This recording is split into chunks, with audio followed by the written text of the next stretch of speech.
two, one. Good evening and welcome. I am Antonio Gonzalez, Chief Academic Officer for Albuquerque Public Schools, and on behalf of Superintendent Scott Elder, I'd like to call this meeting to order. I would like to remind those speaking during the meeting that we are using closed captioning on the YouTube live stream, so please speak as clearly as you can. Now, I would like to invite you all to please stand if you are able and join me in saying the Pledge of Allegiance in English and in Spanish.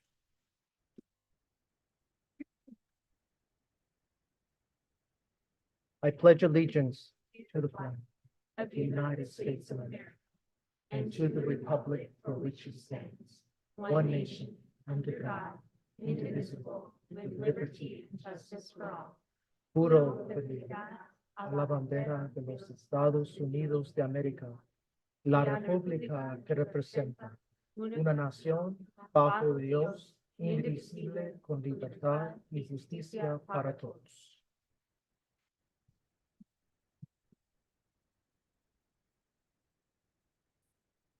Thank you. We gratefully acknowledge the Native peoples on whose homeland we gather, as well as the diverse and vibrant Native communities who make their home here today. Again, now I would like to please invite you to join me for a moment of silence in honor of all APS graduates who have lost their lives while serving our country.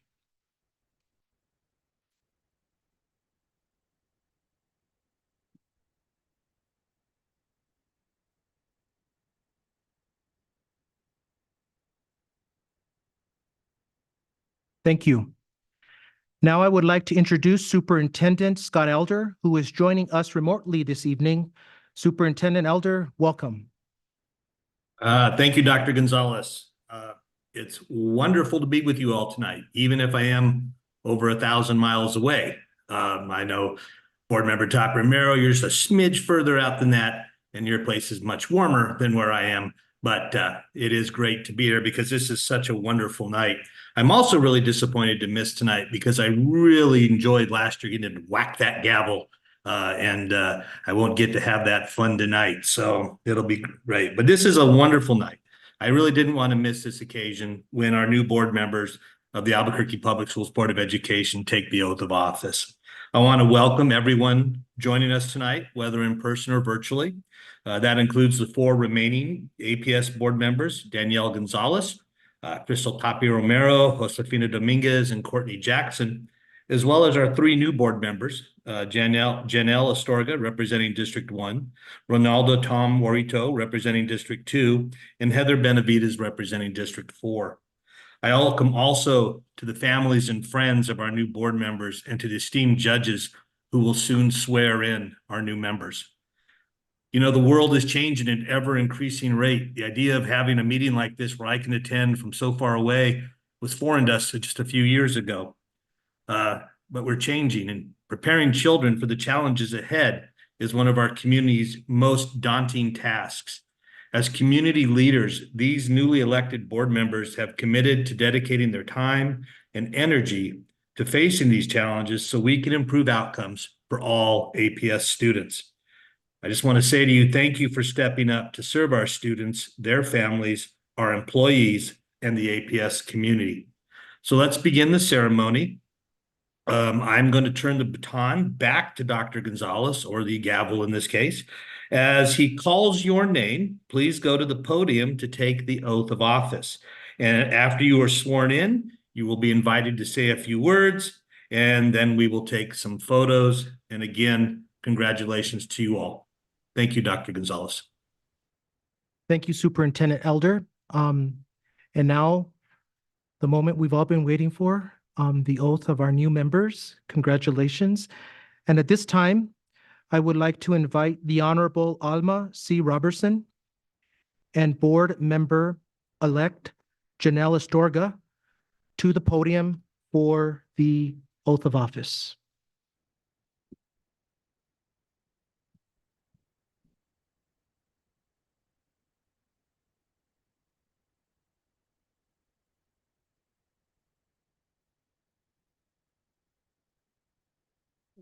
Raise your right hand. You can put your left hand. Thank you. I, Janelle Astorga, having been duly elected I, Janelle Astorga, have been duly elected as a member of the Board of Education of the City of Albuquerque, New Mexico, as a member of the Board of Education at the City of Albuquerque, New Mexico. do solemnly swear that I will support the Constitution of the United States Do solemnly swear that I will support the Constitution of the United States and the Constitution and laws of the State of New Mexico, and the Constitution and laws of the State of New Mexico, and that I will faithfully and impartially discharge the duties of the Board of Education, and that I will faithfully and impartially discharge the the duties duties of the Board of of the Education Board of Education to the best of my to ability. the best of my ability. So help me God. So help me God. Congratulations.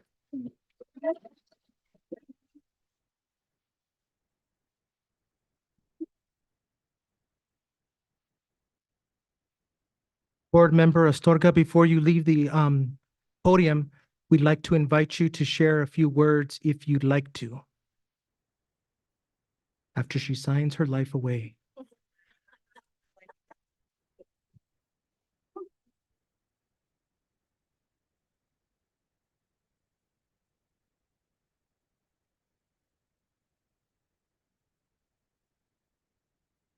Should I face?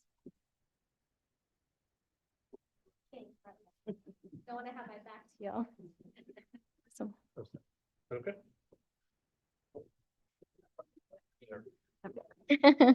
I'll keep it really short. I just wanted to quickly say thank you to everybody who has supported me throughout this process of campaigning and believed in students and young people and the work that we will continue to do. I just wanted to especially say thank you to my family, my friends, and my team at Semilla Strategies because they really coached me through everything and had my back emotionally because it is hard campaigning, as I'm sure you all know. I also wanted to give a shout out to my grandpa who recently passed away. I used his Bible today to help swear me in because he was always there and wanted to make sure that I give that thanks to him. But to my community, this is only the start. We know that there's some things that we want to change, some things that we want to keep and support. And I hope that I am that voice that you all voted me in to be and that I make you all proud. So la lucha sigue. And hopefully now that I'm on this dais with all of the rest of my board members, we will continue to vote in a lens of equity and racial justice. So thank you all.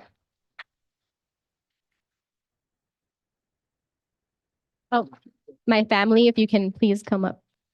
Will the family of Board Member Astorga please stand and be recognized so that we can recognize you here this evening?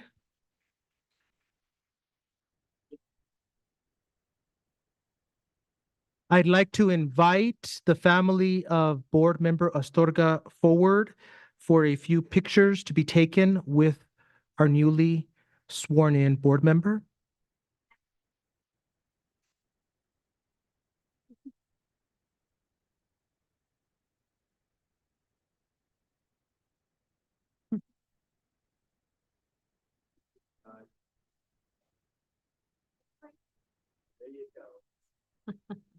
Tom Brow will be taking photos tonight. Thank you, Tom.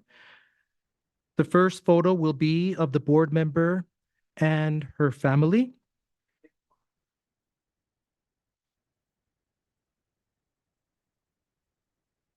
We'd like to invite our judge to come forward to take a photo with the family and our newly elected board member.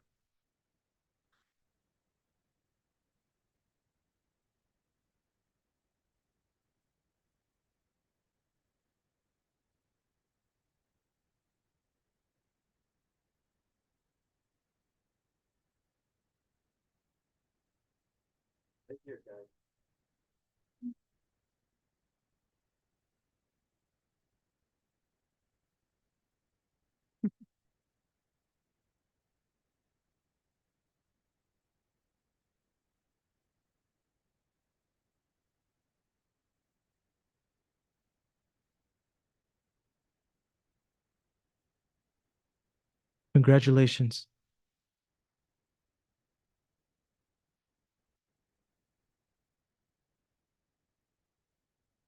Will the Honorable Patricio M. Serna, and Board Member-elect Ronalda Tom Guarito, please join us at the podium.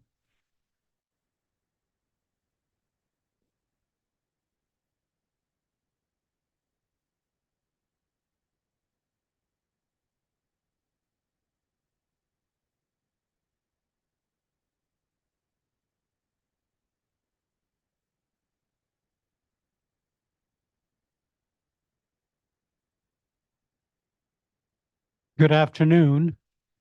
I'm Chief Justice Patricio Serna, now retired, but appointed pro tem by the Supreme Court for today's ceremony. And it's my great honor and pleasure to make history here today with our new board member to be.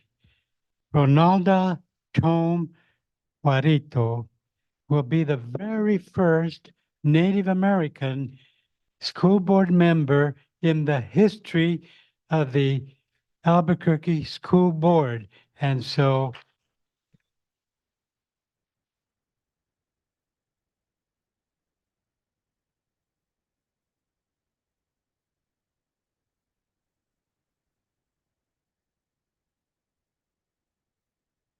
please raise your right hand and repeat after me. I, Ronalda.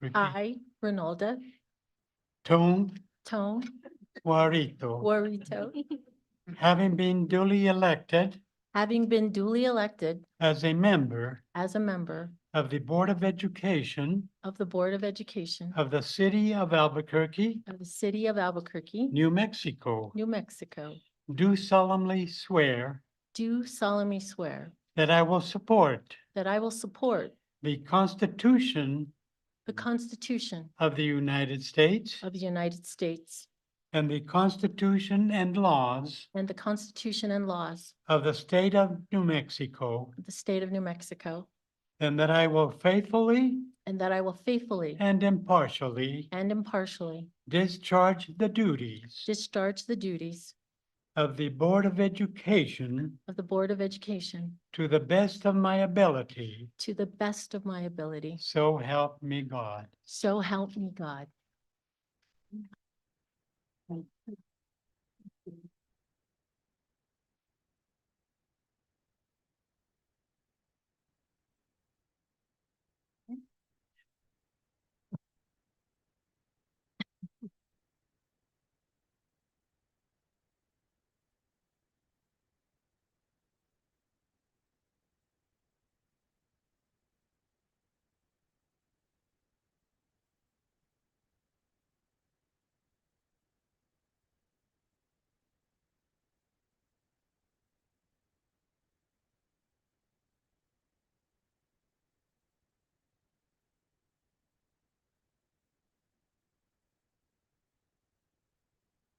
Well, thank you, ladies and gentlemen. You have just witnessed history being made.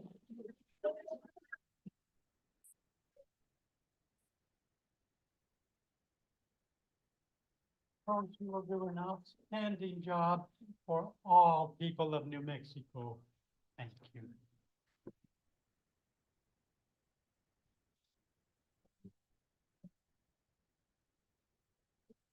Take a picture first. Take a picture.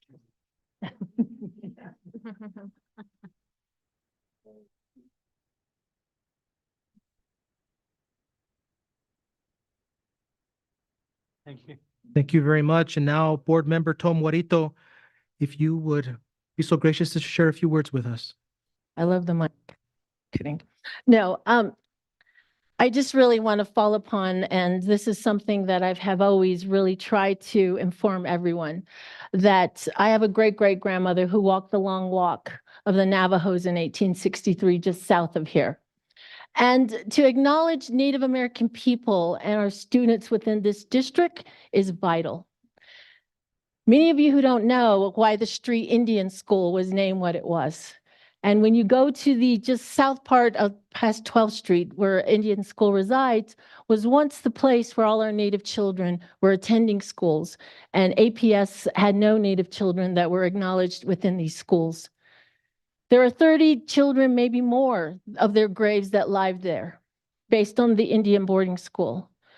So I hope within the time in my term that we not only get to see the lens, a different lens of what it means to represent our children, all children, especially those of color, who have not only felt the traumas of what the schools have done, but I hope that with this new incoming member and bring in another lens, that we start to heal and that we start to recognize that we all have a responsibility. And it will take everyone to make sure that this district does what they need to, but we're also the primary example to the state of New Mexico. And I pray that we acknowledge that leadership, not only within our communities, but within our homes. I know I represent a different voice, but I also know I represent a different vision. So thank you for this opportunity. I'm very glad to sit here. Thank you.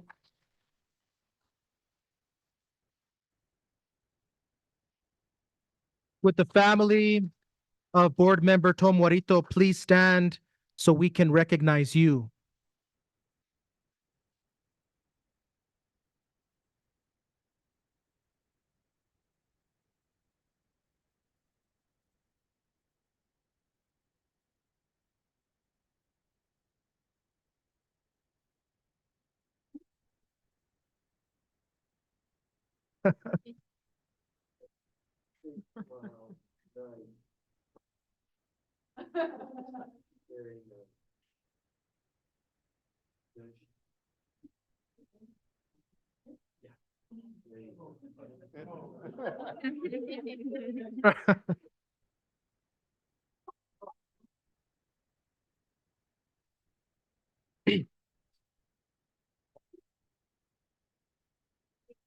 Squeeze in just a little bit more. There you go. You got it? Yep.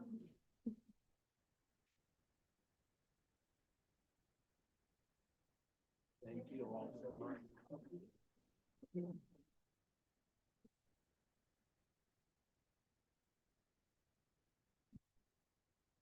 Thank you. And now, will the Honorable Joshua J. Sanchez and Board Member-elect Heather R. Benavides please join us at the podium?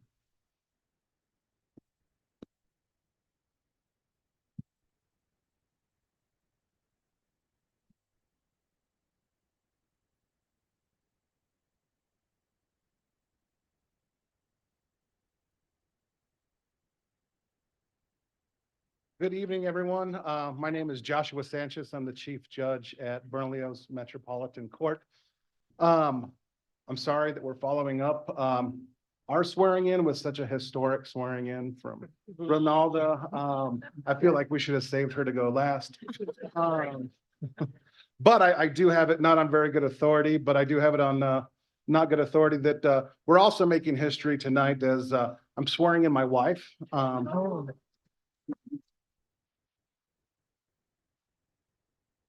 And I hear that may be the first time that's ever happened, so. It's Ms. Benavides, would you please raise your right hand for me? Please repeat after me.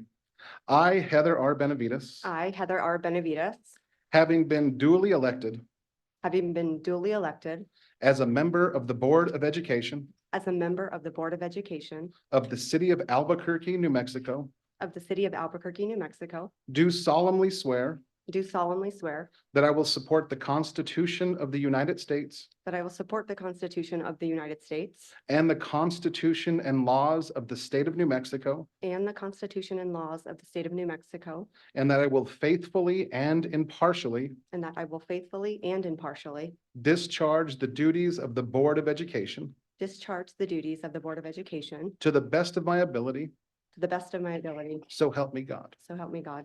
Congratulations. Thank you.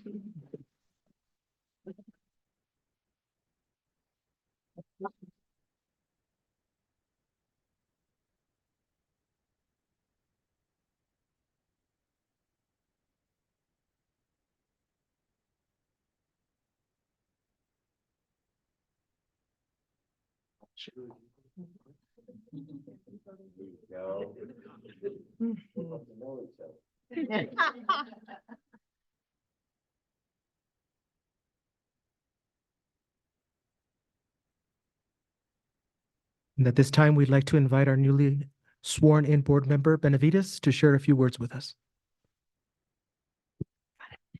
And if you all wouldn't mind indulging me, I did write a speech, so I'll go fast. I stand before you tonight with a heart full of gratitude and appreciation. It is both an honor and a privilege to address such a distinguished audience. And I want to thank Superintendent Elder and the amazing staff of APS for coordinating this wonderful ceremony and for the warm welcome we've all received. Thank you as well to our outgoing board members, Barbara Peterson, Peggy Mueller-Otagon, and Yolanda Montoya Cordova for their years of service to the APS board. You will be missed. I want to extend my deepest gratitude to my family for their unwavering support. They're here tonight, my husband, Judge Sanchez, my mother, Patricia Greger, and my father-in-law, former Senator Michael Sanchez. And they've been by my side throughout all of my political campaigns. And I also want to thank the incredible people directly involved in this campaign. The tireless volunteers, especially those from the Albuquerque Teachers Federation and the Carpenters Union, my dedicated staff, Britton Hansen, Brandon Padilla, and Dylan MacArthur, and the countless supporters who have poured their time and energy into making this campaign a success. And finally, to the voters who have placed their trust in me, thank you. Your belief in our shared values and aspirations is the bedrock upon which we will expand on the great work that has already been accomplished to provide a brighter tomorrow for the administration, teachers, staff, and most importantly, students of APS. I am committed to representing you with integrity, transparency, and a deep sense of responsibility. And as we embark on this journey together, please remember the ideals that bind us: the principles of justice, equality, inclusion, diversity, and the importance of public education, because they define the very essence of our democracy. There is so much to be proud of within Albuquerque Public Schools, and yet there are people who never miss a chance to criticize and find fault. I look forward to working alongside each of my fellow board members to demonstrate the excellence of APS and prove those pessimistic people wrong. Thank you. Would the family of board member Benavides please stand to be recognized?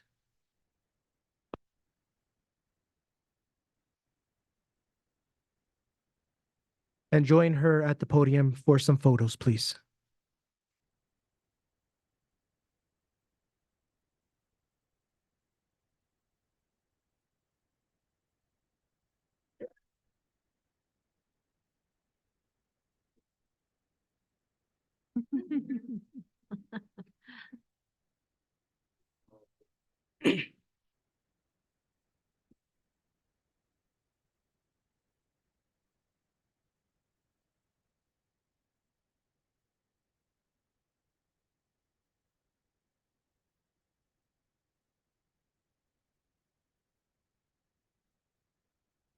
Congratulations to our new board members.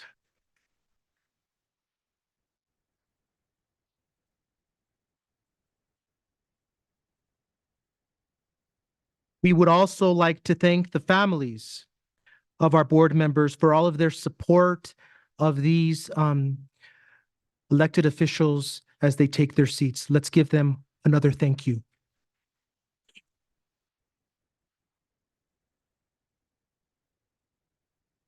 And now, Ms. King, may I have a roll call? Janelle Astorga, Present. Ronaldo Tom Warito, Present. Danielle Gonzalez, Here. Heather Benavides, Present. Crystal Tapia Romero, Here. Josefina Dominguez, Here. Courtney Jackson. Here. Our next item is approval of the January 3rd, 2024 Board of Education meeting agenda. Do I have a motion? I move that we approve the January 3rd, 2024 Board of Education meeting agenda. Josefina Dominguez. Do I hear a second? I'll second. This is Courtney. We have this item moved by Board Member Dominguez, seconded by Board Member Jackson. Ms. King, may we have a roll call vote, please? Janelle Astorga, Yes. Ronaldo Tom Warita, Yes. Danielle Gonzalez, Yes. Heather Benavides. Yes. Crystal Tapia Romero, Yes. Josefina Dominguez, Yes. Courtney Jackson. Yes. Thank you. Our next agenda item is public forum. Welcome to our public forum guests. When you sign in to speak, you were asked to review rules and expectations which our providing officer will enforce. The New Mexico you see where my mind is.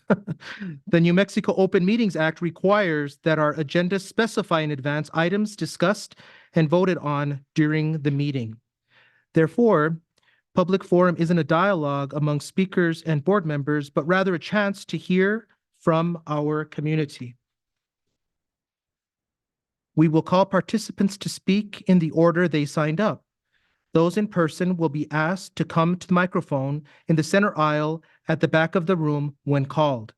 Online guests will stay in a virtual waiting room until their turn to speak, when they will be escorted into the main meeting space. Please turn on your audio and video. Once your speaking time is up, you will be ushered back into the waiting room. We have 45 minutes for public forum. If there are 22 or fewer speakers, each person has 2 minutes to speak. Otherwise, they have 1. Tonight, we have 5 speakers. Once your time is up, you will be directed to complete your thoughts quickly so that others can speak. You may not yield unused time to others. If we don't get to all speakers or you feel unable to convey your message, you may email boarded@aps.edu.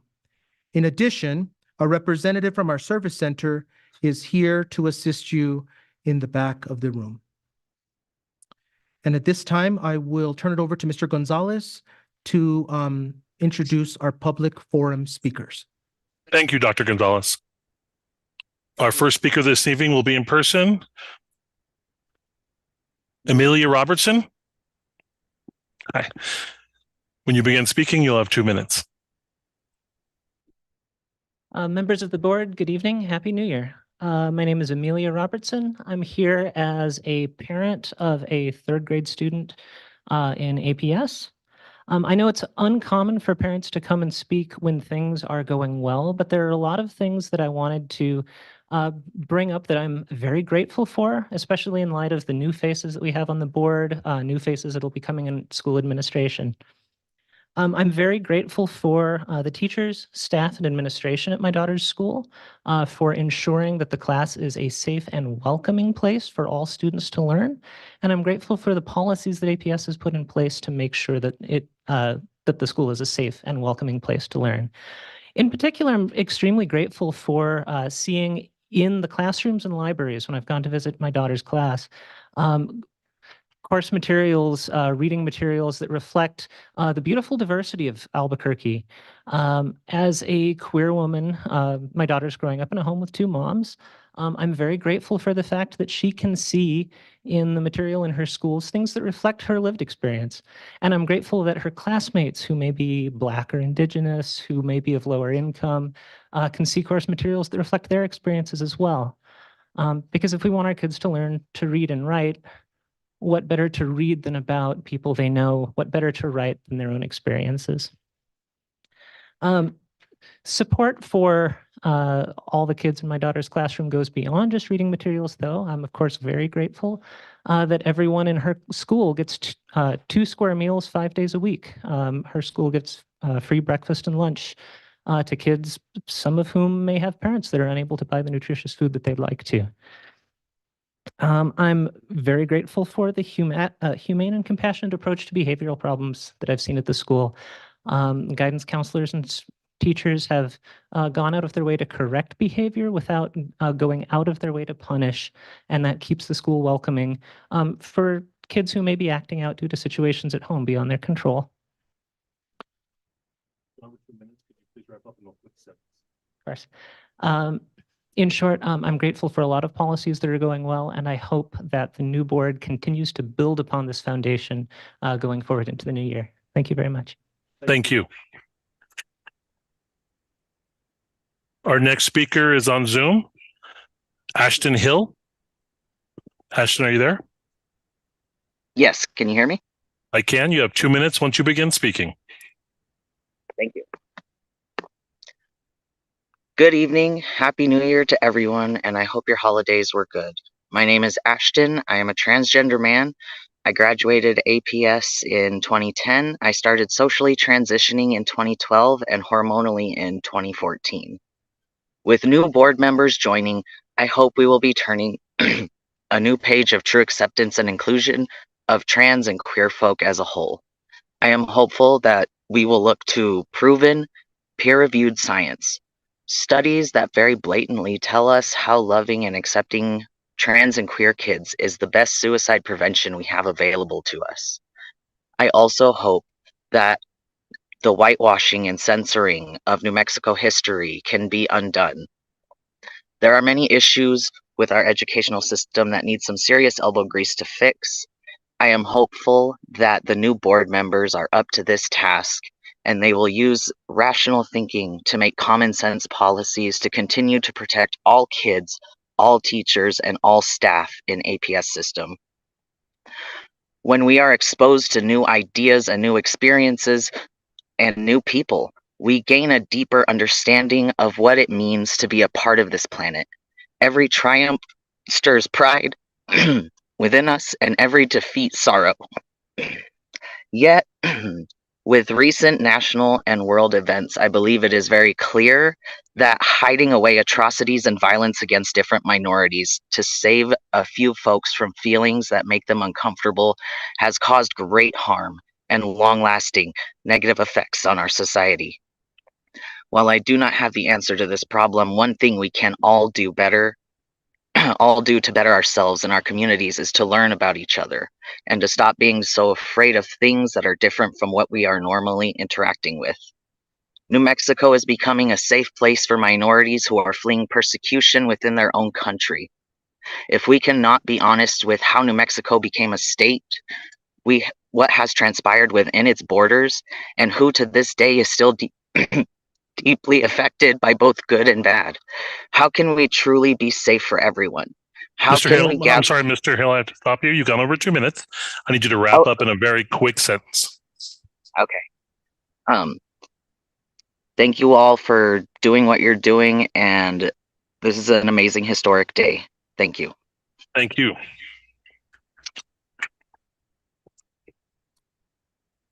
Our next speaker is in person, Dr. Sanello.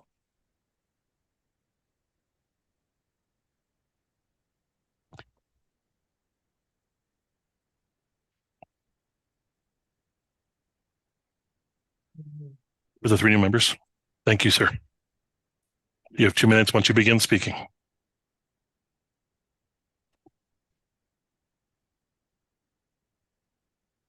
Okay. Good evening, school board members, and especially the 3 new school board members. My name is Dr. Geraldo Chinelo, and the books by Dr. Miriam Grossman, some of you have gotten it from last year, Thanksgiving month, and also the 3 new ones, new school board members, you're going to be receiving that tonight. It's my gift to you guys. And so this book by Dr. Miriam Grossman is Lost in Transnation, are just that. So happy 2024 to you all. Dr. Rita Keretu Caltayala in New York City on October 12, 2023, quoted, "Gender affirming care is dangerous. I know because I helped pioneer it. My country and others found there is no solid evidence supporting the medical transitioning of young people. Why aren't American clinicians paying attention?" Dr. Caltayala, 58 years old, is a Finnish-born and trained adolescent psychiatrist, the chief psychiatrist in the Department of Adolescent Psychiatry at Finland's Tampere University Hospital. She treats patients, teaches medical students, conducts research in her field, publishing more than 230 scientific articles. In 2011, Dr. Caltayala was assigned a new responsibility to oversee the establishment of a gender identity service for minors, making her among the first physicians in the world to head a clinic devoted to treatment of gender-distressed young people. Since then, she has personally participated in the assessments of more than 500 such adolescents. Dr. Katiala and 20 clinicians from 9 countries wrote that, and I quote, every systematic review of evidence to date, including one published in the Journal of the Endocrine Society, has found the evidence for mental health benefits of hormonal intervention for minors to be of low or very low certainty, end quote. We need to learn from such scandals because gender transition has gotten out of hand. When medical professionals start saying they have one answer that applies everywhere, or that they have a cure for all of life's pains, that should be a warning to us and school board members that something has gone very wrong. Would you agree? Thank you Mr. very much. Snell, thank you, sir. I appreciate it. Sorry to interrupt you. Our next speaker is on Zoom, and it is Marcy May. If I can get her to join the room.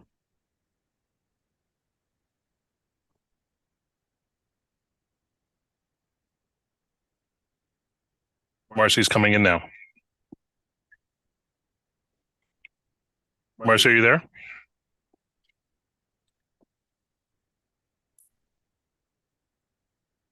Can you hear me?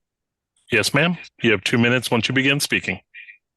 Okay, thank you so much for taking time to listen.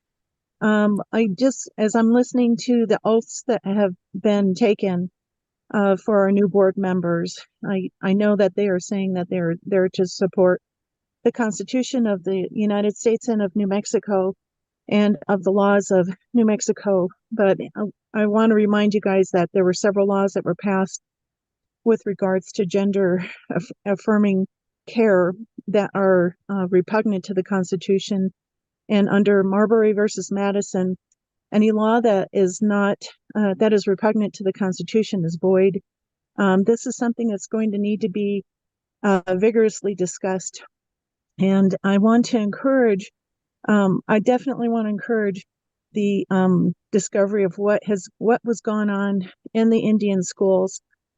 If you, and I've talked to people with personal testimonies that were put into boarding schools because they were taken from their parents because basically the public school boards felt like the Native American parents didn't know how to raise their kids. I believe that this gender affirming care is also another slap in the face of parents to say that parents don't know how to take care of their own children and that other people outside of the family are going to decide without the parents' permission or knowledge how to raise their kids. Adults that are, they may not feel like this and they may think that they know better than a parent. But many of these laws go against the Constitution and it's a violation of freedom of speech. I also want to acknowledge that the one board member that was saying we'll talk to all the pessimistic parents, and maybe I'm one of those, but we're still constituents and we still have a voice, and that should not be negated just because we disagree. We're taking time to have a voice because there are things that need to be said. And like Dr. Cianella said, if once you have a one size fits all solution, that's a problem. Hey, I'm sorry. I have to stop you. You're going to give me 2 minutes. Just wrap up in a very quick and short sentence. Please listen to all parents. We all have a voice. Thank you. Thank you. And we have one more speaker in the room, Rosenda Najar. You have 2 minutes once you begin speaking, sir. Good evening. My name is Rosendo Najar. I'm the proud president of Carpenters Local 1319 here in New Mexico. We actually just got done celebrating our 120th year, so we've definitely been around for quite a bit, and we've been building New Mexico for quite a bit, so we're very proud of that. I'm very pleased to see, and I want to congratulate all the new electees of board members. I'm very happy to be able to go back to our membership and report to them that our 3 of our endorsed candidates have won and were elected. That their hard work and going out there and hanging signs and knocking on doors actually does work. It's really amazing how the full circle just works. Josephine Dominguez was actually my high school teacher back at Highland in the year 2000. And Scott Elder was actually the principal who kicked me out of that school too. So hi, Scott, how you doing? So the full circle is just great. You know, I'm here, and I've spoken to a lot of you board members with ideas of how we really need to help out APS, and not only on the construction projects and making sure we have actual high school graduates working on these projects, but also helping to get the trades classes back into APS. I do yearly field trips that we do to our Carpenters Training Center, and it's unfortunate that only three of the high schools left in APS actually have a woodshop class. We need to start pushing trades a lot more. And we just here to let the new board members, you know, you guys have an ally in labor, not just the Carpenters Union, but all labor. And we really are looking forward to helping us not just fix the problems we have at APS, but in our community. It's the full circle. You know, we have to educate these kids and give them another option. I wish I would have had that option when I was a student there. You know, like I said, we've been around a very long time. We're 1,700 members strong. Just last year, we were sitting at 90 apprentices, and with all the work that we've been fortunate to get, we are now reaching the number of 400. And with that being said, we do need the work to put these apprentices to work, and they could get a good career. It's great paying jobs. A lot of our members are making well over 6 figures, and a lot of them, just like myself, didn't even graduate high school. So being able to give these students another option and putting CTE classes back into the trades is a real high priority. And I think this new school board, I know all of you, the majority of you very well, and I look forward to working with you guys and seeing how we could fix that towards the future. And I hope we could get it started by, you know, by electing a good labor-friendly president tonight and just get it going. You know, we guys have an ally in Carpenters, and thank you guys for everything. Looking forward to it. Thank you, sir.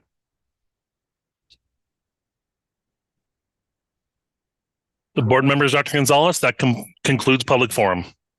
Thank you. Thank you to all of our speakers tonight. We appreciate you being here. Our next agenda item is a discussion of interest in serving as a Board of Education officer. During the first meeting in January, the Board of Education elects officers, including president, vice president, and secretary. Our Council of Great City Schools coaches have asked that our current parliamentarian, Board Member Jackson, continue to act in that position until the election of officers is completed. At this time, I would like to allow each board member to say whether they are interested in serving as a 2024 officer, and if so, what position they are interested in and why. Please limit your remarks to a couple of minutes, and I would like to begin to my far right with Board Member Astorga. Thank you, Dr. Gonzalez. I will say that I would like a position on the executive team as secretary, so I will nominate myself for that. The reason being is because I have been on multiple boards before, so I do have experience in that role as secretary specifically.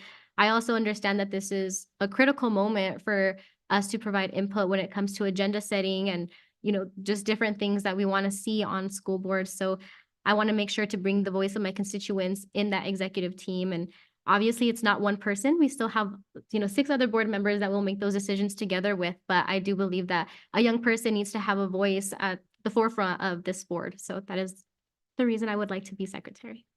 Thank you. Thank you. Member Tom Morito? Thank you. It's one of these things when you realize, especially since I've sat on 2 national boards, and really think that my voice and what I can do in the position I'm seeking is vice president. I think that being a vice president not only is supporting the president, but also making sure that we're running things as we need to, flowing through and doing what needs to happen. But it's also a big representation of not only the executive committee, but it's also a huge voice in making sure that we not only acknowledge our duties and why we're going to work, but it's also this great support with the executive team that needs to take place.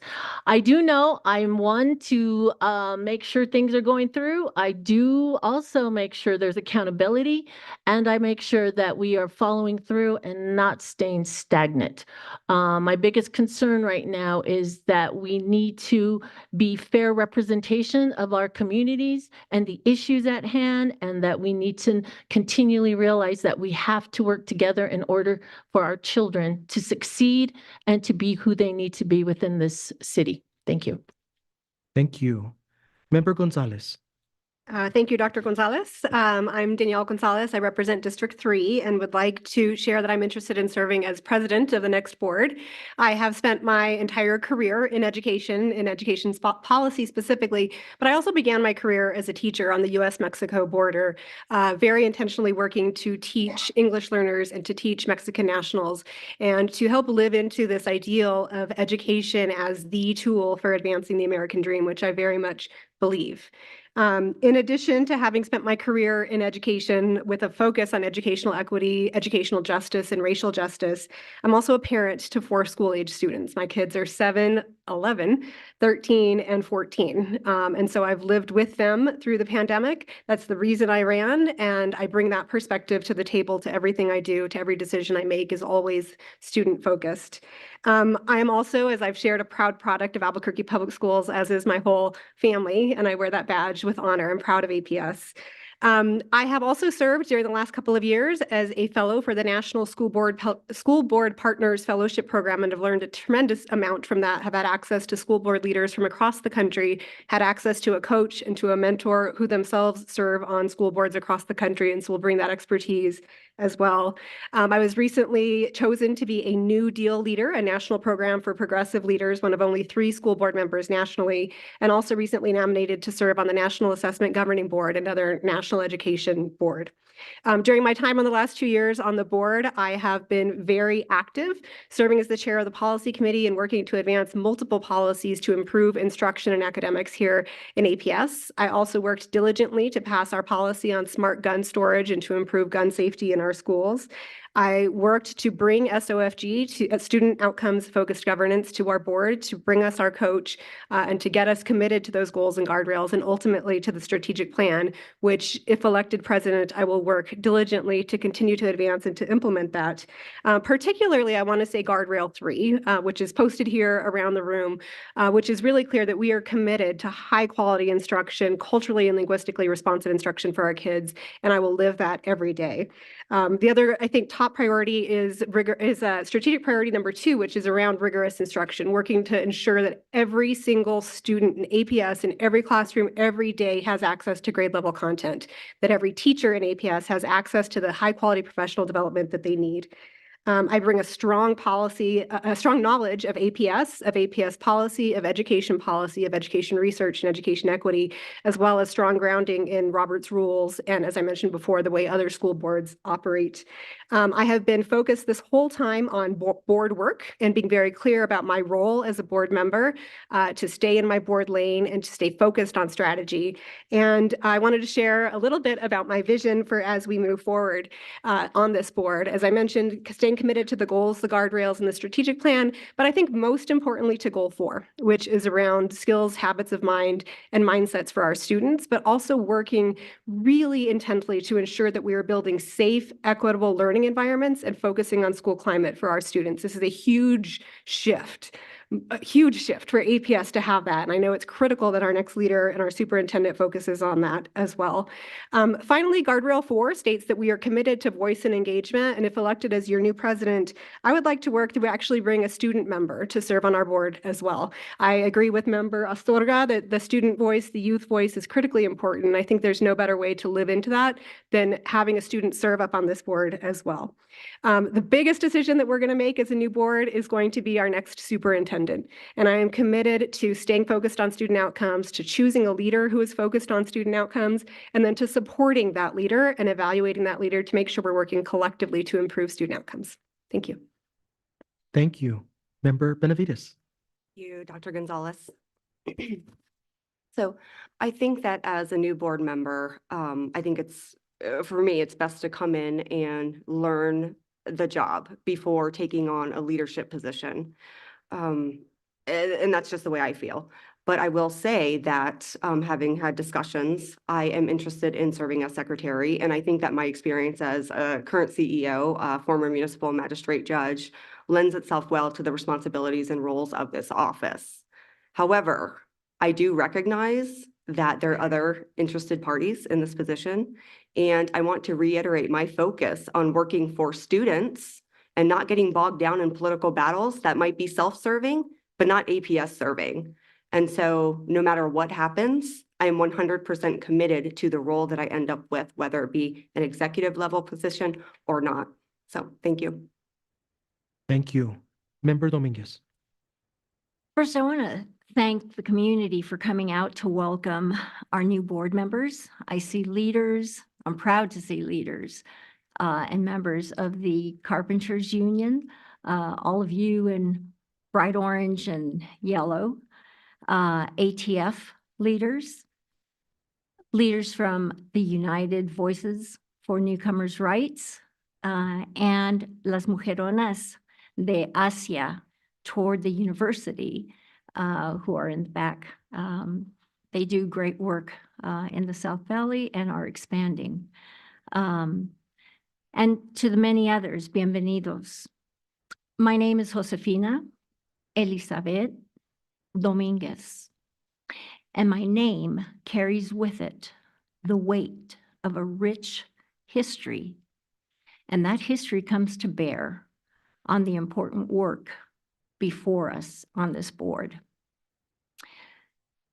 Student outcomes don't change until adult behaviors change, and that change starts with me.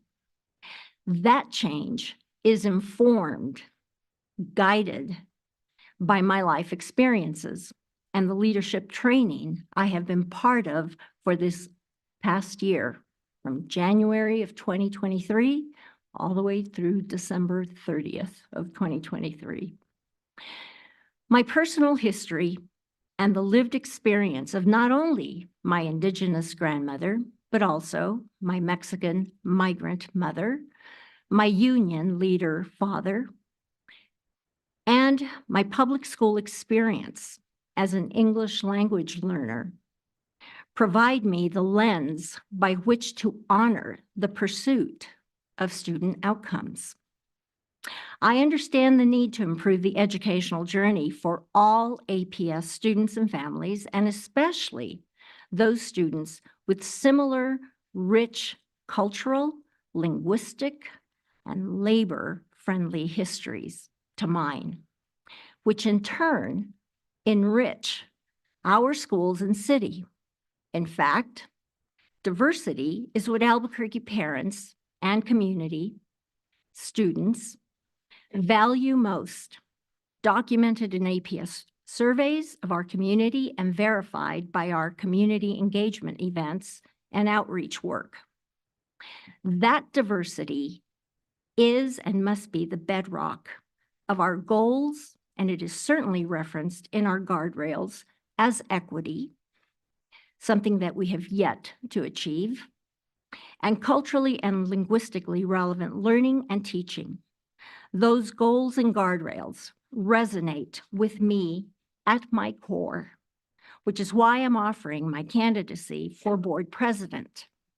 I bring three important qualities to the position of board president: my temperament and integrity, the years-long commitment to student outcomes-focused leadership training, and my respectful relationship with our workforce and constituents, because they are our parents as well.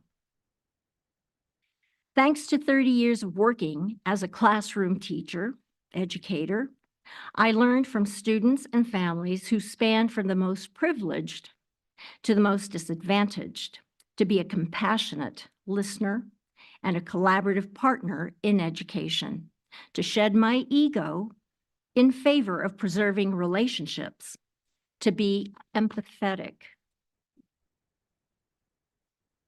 Thanks to 30 years of listening to the wisdom of fellow colleagues, ranging from the school secretary, believe it or not, custodial staff, bus drivers, to the nurse and principals, to the wide range of classroom educators.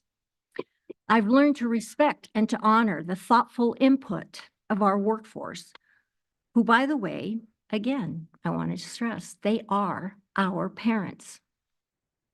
Thanks to becoming an English major, a Spanish minor, turned English and Spanish teacher, I am careful with my words and considerate of the process of second language acquisition.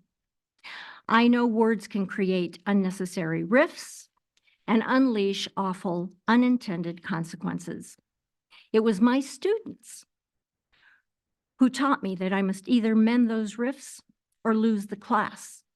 I chose to mend rifts and to preserve relationships in favor of student outcomes. Before, we were student outcomes focused. In short, me presto, soy gente, y más que todo, soy respetuosa. Meaning, I lend myself to conversation and relationship building, and I respect, above all, the relationships with our educators, something that my mother instilled in me because she said, son santos porque los aguantan. They're saints because they put up with you guys. Those qualities I offer as the foundation to be board president, which leads me to my second reason for seeking the board presidency. I do want to advance the work on student outcomes focused governance, or SOFG. I just devoted a full year to leadership training on this matter. The president of the APS board must have a clear understanding of and a strong commitment to SOFG and must have the capacity to articulate our diverse community's values and goals into the SOFG progress monitoring process in order to make it ours, APS's, and New Mexico's. This is what makes the work before us especially exciting and full of possibilities for me. To make foundational shifts that serve the 70% Title I students in our district, we must honor guardrail number 3 with a focus on multilingual, multicultural communities. We must honor heritage languages and cultures for our tribes, our newcomers, and inmigrantes to set the stage for successfully meeting goals 1 and 2 by way of high-quality learning experience for all our students, especially those who comprise the subgroups of the Martinez and Yazzie ruling, plus African-American students. In January of 2023, all APS members were invited to register for the Student Outcomes Focused Governance Cohort, a year-long class that included school board members from across the nation. APS's membership with the council with the Council of Great City Schools, allowed staff and board members like Executive Director of Board Services, Joanna King, former board member and President Yolanda Montoya Cordova, current board member Courtney Jackson, and I to participate in challenging and rewarding assignments. The most important assignment that we were required to complete were 3 SOFG mindset practices. These mindset practices were critical. Partnering with former President Montoya Cordova, I reflected and analyzed leadership behaviors in ourselves, in myself, that either promote or undermine the structural integrity of the governance model that stands to improve APS outcomes. The practices prompted conversations with APS staff. Thank you, Dr. Albright and Ms. Johanna King, for honest conversation from the Board of Education's staff perspective. The practices prompted tense, honest, but productive conversation with our SOFG coach, Ashley Paz. Thank you, Ashley, for your patience and for the questioning techniques that underscored how the power of our title can be a wily distraction, a power that requires vigilance. Most importantly, the practices taught me to keep my eye on the prize, pursuing student outcomes via our goals, honoring guardrails in every decision, every email, every question in preparation for board meetings, and every conversation. As a result, I'm determined to have a fine-tuned conversation and definition about equity and what it means as we pursue our goals. I'm determined to focus on Guardrail 3, preserving and developing heritage languages and cultures in pursuit of literacy and numeracy. Our tribal and immigrant communities have been clear about this priority, and the details behind goals 1 and 2 make for a hefty and nuanced, challenging endeavor, long overdue in our community. And the devil is in the details. And I feel like it needs to be said to those who did not have to learn English, or for those who took a foreign language and may have forgotten the challenges of that process. If you want to consider, well, I'd like for you to consider what one Spanish-speaking parent from the group Enlace said to me regarding our literacy goal. Aprender el inglés no es algo fácil, y nuestros hijos no son robots. Learning English is not always so easy, and our children are not robots. We must listen carefully to what this constituent is telling us. There is a right way and a wrong way to pursue literacy and numeracy proficiency, and the board signals the mindset and the direction by which, by way of our progress monitoring sessions, by the questions we ask in preparation for our board meetings, and the president is the point guard on these matters. In APS, student outcomes happen only if we lay a solid foundation framed by multilingual, multicultural education that benefits all students and referenced by the Sleeter report, which informed the Martinez-Yazzie ruling. It will be the job of this board president to keep that message at the fore, and I believe I am the person to do just that. I hope to bridge communications between the board and the superintendent and communities concerned with protecting heritage languages as we pursue our goals. Enlace, United Voices for Newcomers' Rights, the vibrant young females at ASIA represent a few of such communities.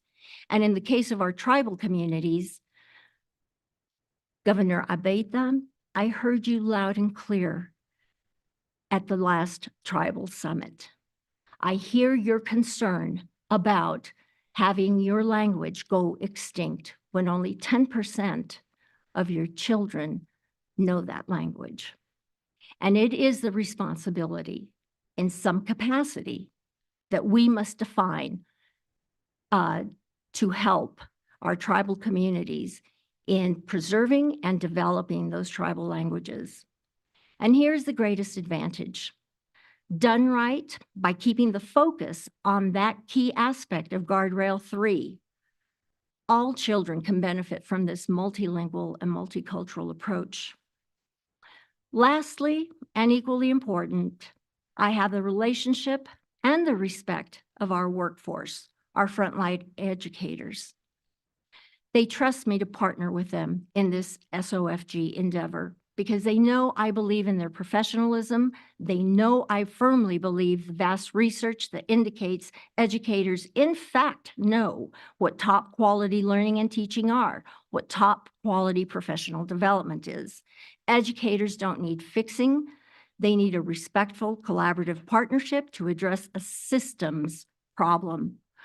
Working with our workforce, who are our parents, specifically the ATF, is the best way to advance our sacred endeavor. Our strongest educators in the classroom have something to offer.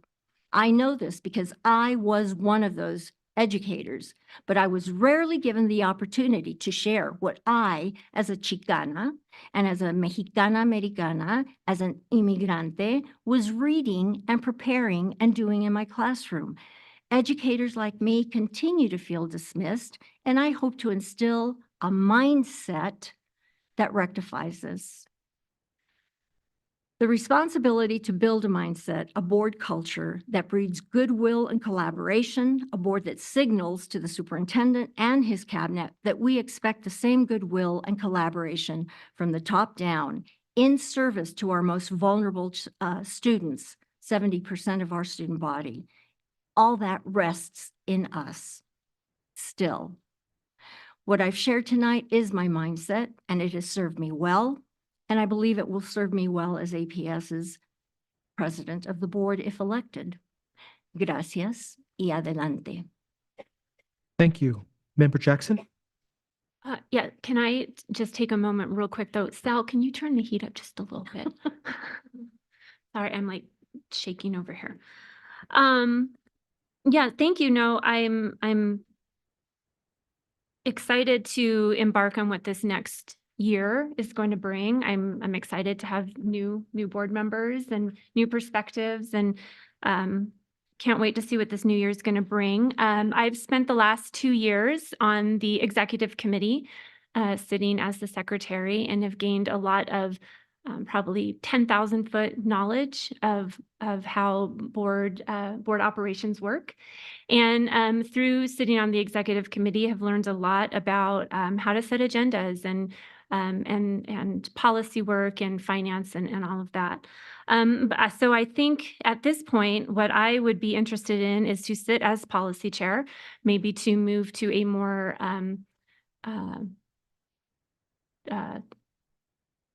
can't think of the word now. What word am I looking for, Antonio? More diverse role. So anyway, as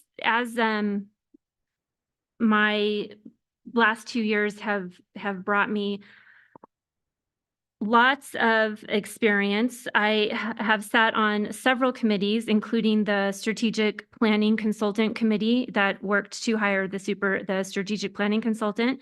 I sat on the Superintendent Search Firm Consultant Committee. I chaired the Community Outreach and Engagement Committee, and worked on the Committee for the Governance Manual that created the policy that now serves as our main governance role. I have worked to create policies that have moved the district forward, including instructional policies that require high quality grade level material for our students to succeed. So very much within our guardrail number 3. I have also served as our time use management role, as well as the parliamentarian. I have an understanding of how it works to act as a chair for committees. Chair leadership does require you to set agendas. It also requires you to know when to move agendas forward and when to work efficiently. It's also ultimately to talk about what Board Member Benavides stated, it's also to always maintain the focus on the benefit of the students. And so I think that I would bring a strong background as the policy chair.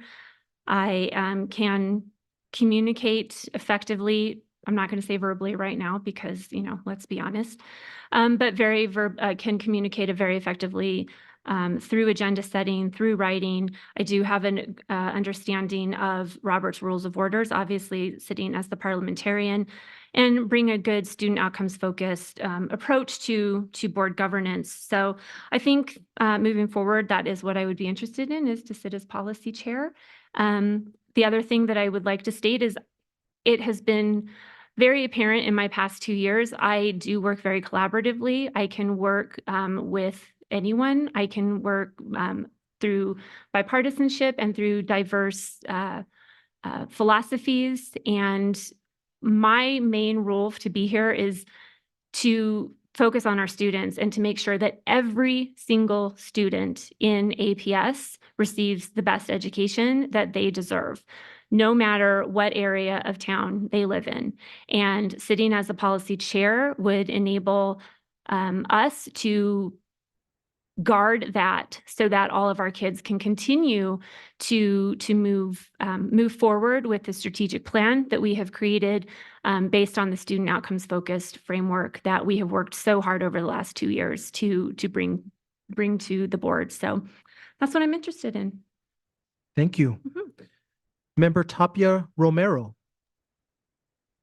Hello, everyone. I am so sorry that I'm not there with you all tonight. I'm missing all of the festivities and everything happening, and congratulations again to our new board members. Truly excited to work with you all, but We'll get right down to business because you guys know that's how I work and how I operate. And overall, these last 2 years have been probably the hardest yet most rewarding time of my career. For me, I'm actually going to throw my hat in for vice president. And throughout over 25 years of being in early childhood education and being an educator myself, I really feel like I bring a different insight because I'm still currently living this. This isn't something that I have done in my past or I've retired from, but this is still something that I live and breathe every single day. Like Board Member Gonzalez, I have children that have attended APS. My children range from age 8 to 21 and a 24-year-old, our oldest who graduating from APS. I myself graduated from West Mesa High School. So this is still very personal to me. This is something that I still live and breathe every day. And I think overall, we have gained some serious momentum of what we've been building these last 2 years and the new direction that we're trying to move our district, our schools, and overall our students in the right place. And I firmly believe that I am the person who is going to continue that and be able to support our president and making sure that we stay focused on student outcomes, that we maintain our focus on making sure that our students are getting everything that they deserve. Overall, I feel like that has been something that I have lived by these last couple of years, and anybody who's been able to work with me on the board can solemnly say for themselves that students come first for me. It's not about our own agendas or anything else that we see in the background, but truly what's best for our students, all the way from pre-K through high school and beyond. Because overall, I want to ensure that our students even stay here and they're not leaving our beautiful state. So overall, I believe serving as vice president is going to be something that I can even be able to grow within our abilities as a board. I've had the opportunity to chair the finance committee the last 2 years and to even see that particular department grow tremendously and be able to make the shifts and changes that were needed has proven that we are all able to work towards what's best for students. I've had just an immense respect towards our finance team and everything that Ms. Apodaca and her team have built and are continuing to build. And I have been honored to work with every single one of them. So overall, I feel like I would be the best fit for vice president. And I want to ensure that we continue the momentum, we continue the growth, we continue to do what's best for our students, best for the staff, best for everyone who is associated with Albuquerque Public Schools. And again, if we move that needle for APS, we move the needle for the entire state.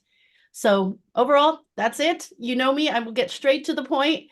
I won't add all this extra fluff into it. And I look forward to the outcomes for tonight and getting us to move forward and continue to get work done. Thank you. Thank you so much. Thank you all. Our next agenda item is the election of the 2024 Board of Education officers. Nominations are now in order for the office of president. I'd like to entertain any nomination for the office of president at this time. Well, I'm pitching myself for that position, nominating myself. I would like to nominate Danielle Gonzalez for president. I'll second that. I'm just kidding. Can we have a self-nomination? Yes. Are there any other nominations for the office of president of the board?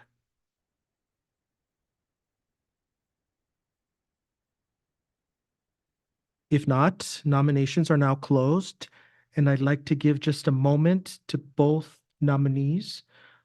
Should there be any final thoughts that they would like to share before we entertain a roll call vote? I've had my say. Yeah, I think we've done that. Mhm. All right. So with that, nominations for the office of president are Board Member Gonzalez and Board Member Dominguez. The board will now vote.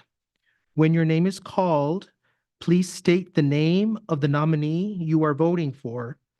And Ms. King, may I have a roll call vote? Janelle Astorga, Board Member Gonzalez. Ronaldo Tom Warito, Board Member Dominguez.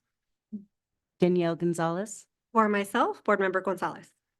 Heather Benavides, Board Member Dominguez. Crystal Tapia Romero, Board Member Gonzalez. Josefina Dominguez, For myself, Board Member Josefina Dominguez. Courtney Jackson. Board Member Gonzalez. And with that, the Albuquerque Public Schools Board of Education has elected Danielle Gonzalez as president. Madam President, I turn the gavel over to you. Thank you, Dr. Gonzalez, and also I'd like to thank my fellow members of the board for putting your trust in me across the board. Even if I did not have your vote, I still look forward to earning your confidence and to working together. With that, I'm trying to figure out which page we're on. 7. 7, I flipped to 8. Thank you. 7 moving to 8. Yeah, 8. The next officer position to be filled this evening is that of vice president. So nominations are now in order for vice president. I would like to nominate Crystal Tapia Romero for vice president. I think it has been a tradition to have experienced members sit in the president and the vice president role.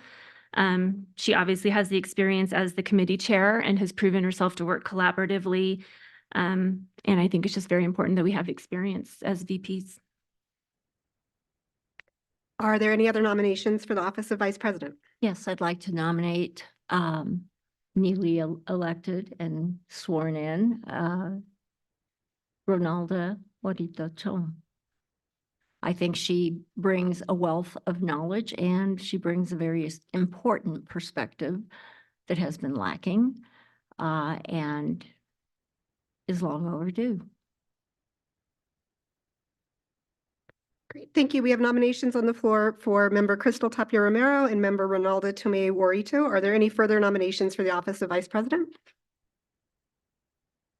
If not, nominations are closed. So as I stated, nominations are Crystal Tapia Romero and Ronaldo Tomé Warito.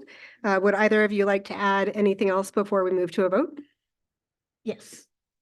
I just want to throw another little reminder out there that the one unique position I sit in here and the one area that I know that is lacking on this board is my knowledge of special education. And also the Martinez and Yazzie lawsuits. I have fought diligently, not only legislatively, but also in helping the bringing about of this legislation. I have also made sure that the accountability for our children with disabilities is key when we sit in these positions. Not only knowing laws and policies specifically for disabilities, but also making sure there's accountability from the top up all the way down to the bottom. And I hope that within my seats of sitting on not only national boards, but I have also predominantly sat on for 7 years on the New Mexico IDA panel. I've sat on the New Mexico Civil Rights Commission for a couple of years. I have also sat on not only helping APS within their community engagement policy, but for about 10 years ago, but making sure that we had family engagement and the educational policy within APS, which was sorely lacking. My expertise is not one to go lightly. I have been an advocate for our Native American children and our children with disability for 26 years. I understand the outsides and insides of what works within an education program. I am very aware of the deficiencies of what's occurring within this district. And I also know that we do need to work together, but I also know that it's going to take expertise from the outside and also those knowing that we can represent and do what's needed within inside the district. But I also know I'm a great parent mentor and I can also help the community understand the principles and the connections with why we're doing what we're doing and to make them understand that they are also part of this voice on this board. Thank you. Thank you. Member Crystal Tapia Romero, would you like to add any additional remarks? I believe one final remark that I'll just add to this is just to remind everybody, everything I'm doing is what I'm currently doing as we speak. It's not something I've done in the past or I used to do, but it's what I am doing. I currently serve on the Early Childhood Advisory Council for Governor Michelle Lujan Grisham, and that is something that I have been able to do right now for 3 years, and I was recently appointed again this last term. So I feel confident that I can continue to keep the momentum and continue to do what's best for our students. Thank you. Great, thank you. So again, we've had our 2 nominations and the board will now vote. When your name is called, please state the name of the nominee you are voting for. Ms. King, may I have a roll call, please? Janelle Astorga, Board Member Tom Morito. Ronaldo Tom Warito, Board Member Tom Morito. Danielle Gonzalez, Member Crystal Tapia Romero. Heather Benavides, Board Member Tom Morito. Crystal Tapia Romero, Myself, Board Member Crystal Tapia Romero. Josefina Dominguez, Board Member Tom Morito. Courtney Jackson. Board Member Tapia Romero. Thank you. So based on that, the Albuquerque Public Schools Board of Education has elected member Ronaldo Tom Morito as our vice president. Congratulations.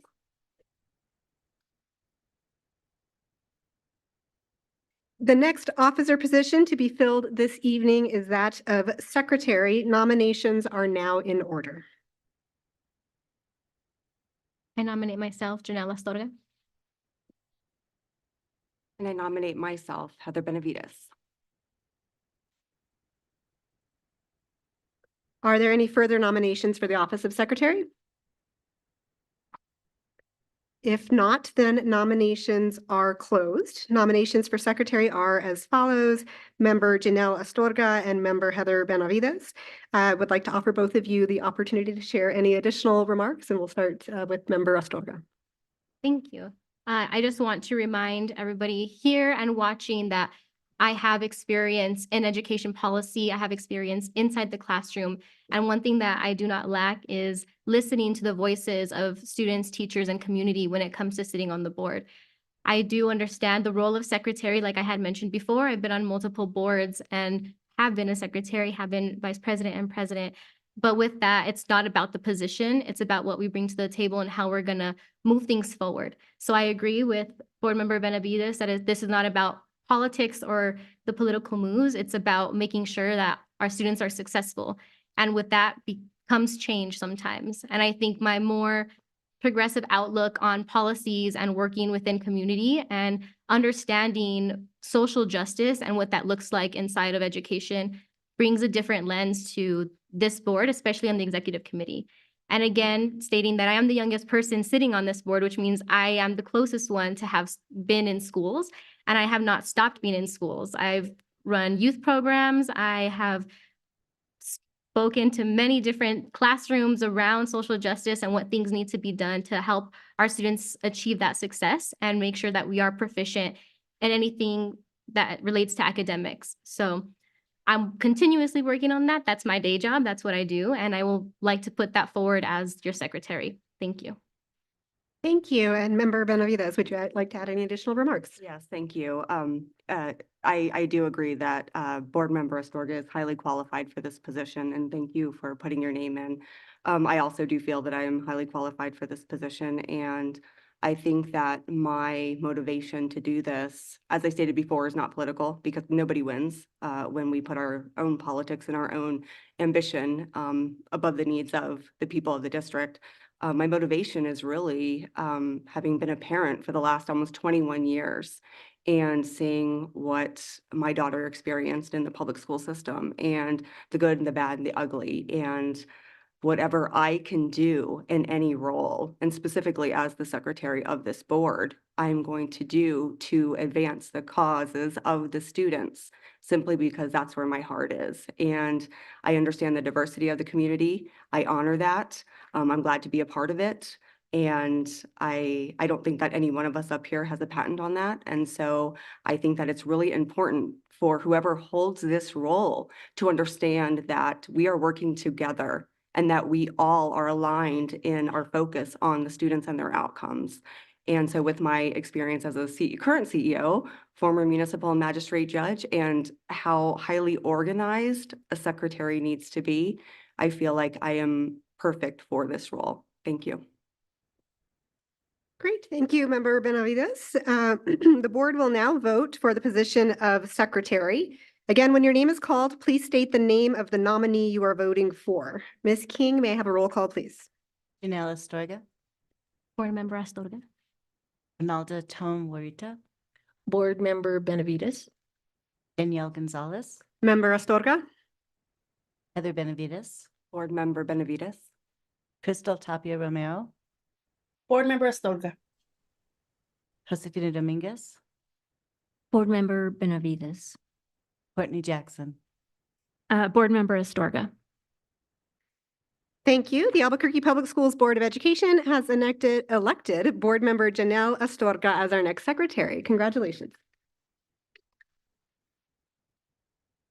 And thank you to all of you for that process, which, yeah, was a little awkward and uncomfortable and tense, but also hopefully and enlightening to hear from each other and to really understand where each person is coming from. And I think a theme across the board is the commitment to this district, the commitment to our students, and the commitment to all of the staff within this district. So I appreciate all of you women bringing that to the table. With that, we're going to move ahead to agenda item 6.3, which is discussion of board committees, chairs, and the meeting schedule. New Mexico statute requires that boards of education have a finance and audit committee. So those two are required by law.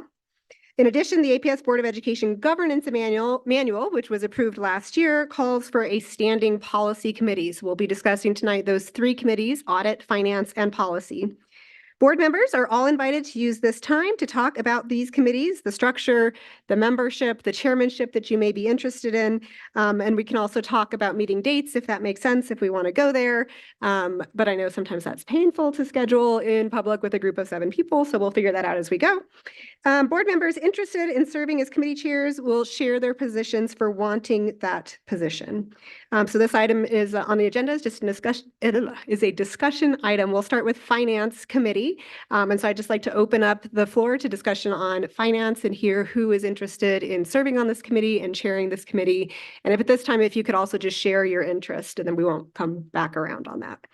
So we'll start with open discussion on Finance Committee. This is Board Member Astorga. I am interested in being a part of Finance Committee, but not necessarily chairing it. Great, thank you. I am also interested in being on the Finance Committee, but not necessarily chairing. Great, thank you. Member Tapia Romero, I think you're off mute. Yes, I waited to say this. President Gonzalez, I would like to continue to chair the Finance Committee, please. Great, thank you. Is there other interest in either serving on or chairing the Finance Committee? Okay, so with that, we're going to continue discussion of committees before we move to agenda item 6.4, which is election of officers. So the next discussion is around Policy Committee. And the same, I will just open up the floor to hear discussion and interest in policy, whether that's chairing the committee or serving on that committee. I am interested, Josefina Dominguez, I'm interested in chairing the policy committee. I have a particular interest in and concern about goals 1 and 2. I think we need to be very focused and sensitive to the foundation from a multicultural and a multilingual perspective. We will get our kids proficient only after we honor those heritage language and culture. As a Spanish teacher, I used to tell my non-Spanish speaking kids who were eager to be fluent, it takes 12 academic years to get to fluency or proficiency. So when we ask young kids to become proficient by 3rd grade, just think about that unequal equation. And I was one of those kids. But I know that would help me with proficiency early on in my public school years was that class with Mrs. Lopez, who I can't tell you a single English exercise that I did, but I do remember ballet folclórico, poemas en español, songs in Spanish. I remember her working with my mother to develop my literacy in Spanish first. And so I have a special interest in getting this right. And so I'm putting in my interest in chairing policy. Thank you. Is there any other discussion or interest in the policy committee? I'll just restate my desire to serve as the policy chair. Most importantly, because of the understanding of what the difference between governance and management is. As a policy chair, the responsibility there is to help work through the overall policy structure and policy statements that the board will make. It is not the responsibility of the board to dictate specificity into policy, because that is a job of the management of the administration. And so I just think it's important that the person who sits in the role of the policy chair understands what their role is, and that is to set the agenda, to set the vision, to move it forward to the policy committee collectively. But it is certainly not to make specific recommendations. That is the work of the administration, and is really what is more done through the progress monitoring that we all are a part of, and not necessarily the policy. So again, I would just like to state my desire to sit as policy chair because of the understanding that I have of what a chairmanship is. Thank you. Go ahead, Member Tomarito. Yes, I'd just like to go ahead and throw my name in for sitting on the committee for policy. This is Board Member Astorga. I would also like to sit on that committee. Great, thank you. Any other interest in policy? And I'll add, just according to our policy, to our board governance manual, there is no specific language on the number or the format of the committees. And so it is up to us to decide how we want to handle those. And so all committees are publicly posted. All 7 of us receive all of the information about every committee meeting, even if we don't want it. And so you have access to all the materials to read, and you can essentially choose to attend a meeting should you want. So should anyone decide, yes, I want to be on that committee, or no, I don't want to be on that committee, if there's something on the agenda and you're interested, you're welcome to submit questions through email, as well as join that particular committee meeting. I think one of the particularly interesting things about the opportunity to move forward and to advance some change is that the committees can be small. They can be 3 people. They could be 4 people, and we can decide when they meet. We would, of course, follow all Open Meetings Act regulations, rules, and statutes, and post everything. But there is some degree of flexibility there to have, for example, a Zoom meeting, or even to have the meetings be for policy, for example, quarterly or every other month. Again, that's sort of up to the committee, and should have form follow. That's up to the board, and we should have form follow function. I think one of the things that sometimes is done is a meeting is set and then an agenda is set to fill it, and we don't need to do that. I do want to add that we do currently have both finance and policy set for the month of January, because we had to continue to move in the absence of us doing our organizational meeting. So January 8th is the next scheduled policy meeting. That agenda has been posted. That agenda is pretty straightforward. It includes 2 things, really. One is just an overview of some administrative policies that need to be voted to essentially be moved into the administrative manual following our policy diet. And so there's a chunk of those that committee can review. We've also discussed with Jessica Martinez, who is the staff person who leads that on behalf of the staff, an opportunity for continued learning and engagement and discussion around policy review and diet. So she would be the point person for the staff or whoever chairs that. But it will include that. So the policy review and diet, as well as an initial conversation around the superintendent evaluation. And so the way that we set forth the policy is that any major new policy that comes forward has essentially 3 reads: a first read, opportunity for edits and amendments, second read, and then a final third read, which is a vote. During that time, there are 2 board meetings in between there, which are opportunities for public engagement, public comment, for meetings with the community. So that's the way it's currently structured. And so one of the new policies I mentioned is going to be around superintendent evaluation. Our student outcomes focused governance coach, Ashley Paz, will be joining that meeting to walk us through the Council of Great City Schools and SOFG focus for superintendent evaluation. And the reason we're doing this policy, I hope is obvious, but it's also because the policy should, the contract and the policy should align. And so as we get to the point of selecting our new president and negotiating that contract, we want to make sure that we're evaluating that person in a way that's aligned to the policy that we've stated forward. So we'll have that first read, we'll hire that person, we'll negotiate that contract, and we'll also have that policy moving at the same time. The Finance Committee has also been scheduled for January. That is January 24th. January 24th at 5 p.m.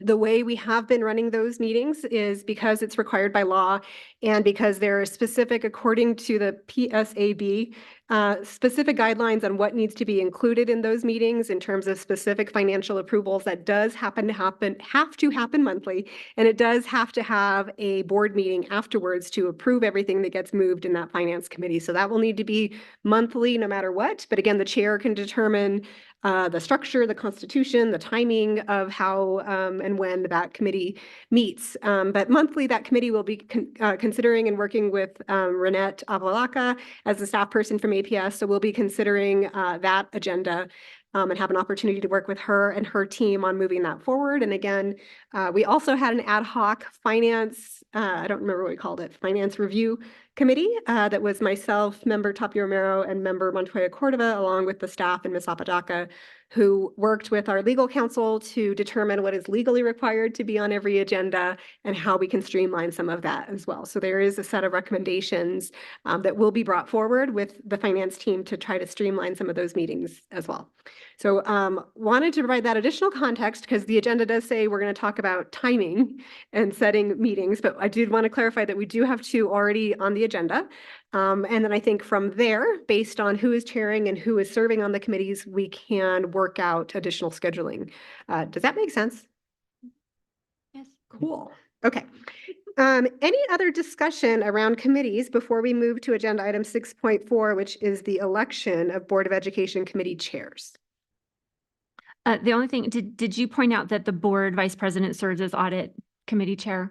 Not yet, because it's in the next part, but we will also point out that the board vice president serves as the audit committee chair. So we will not hold a separate election for audit committee chair, just the chair nominees for finance and policy.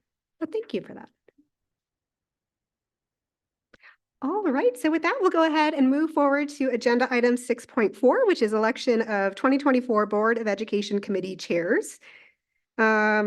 The standing board committees include audit, finance, and policy, but again, board vice president serves the audit committee chair, so congratulations on that. Nominations are now in order for finance committee chair. Based on our prior discussion in agenda item 6.3, we have interest expressed from member Crystal Tapia Romero as our person interested, and so we just need a nomination for that. I will nominate board member Crystal Tapia Romero for finance committee chair. Thank you. Are there any further nominations for finance committee chair?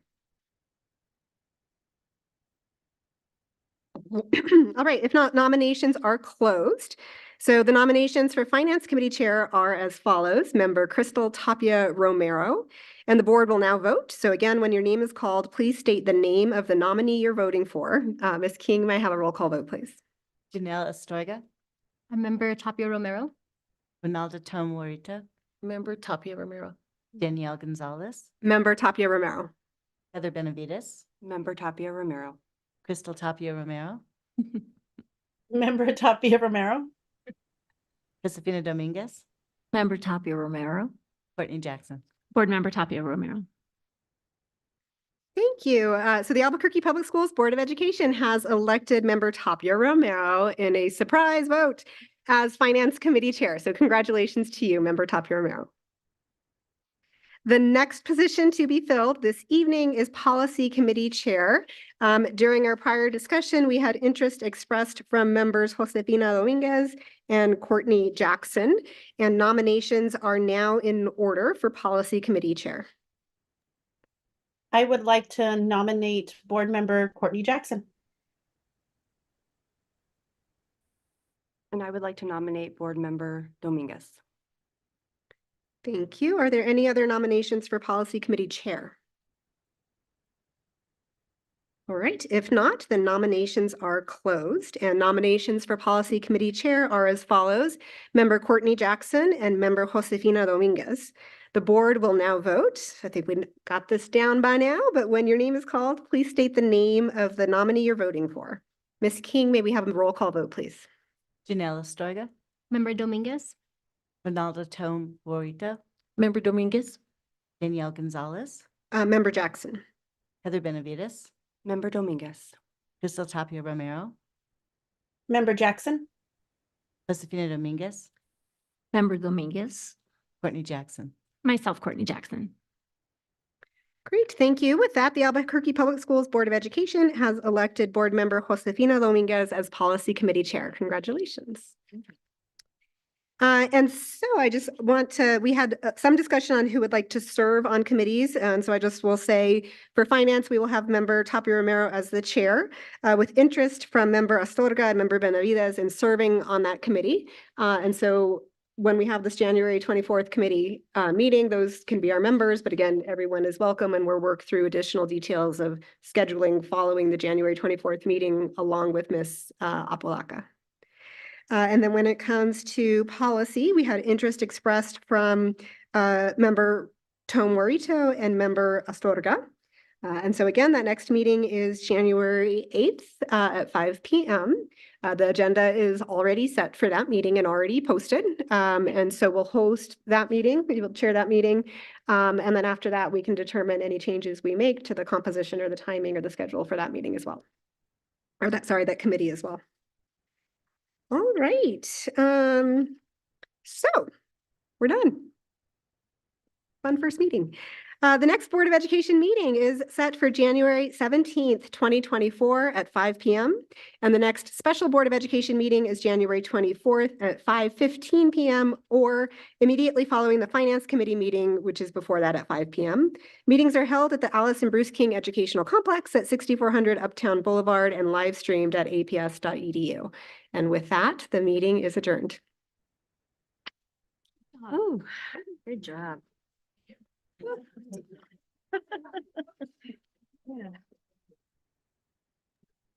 Congratulations, you all. The one I between the two of us, we will. Yeah. Finance policy.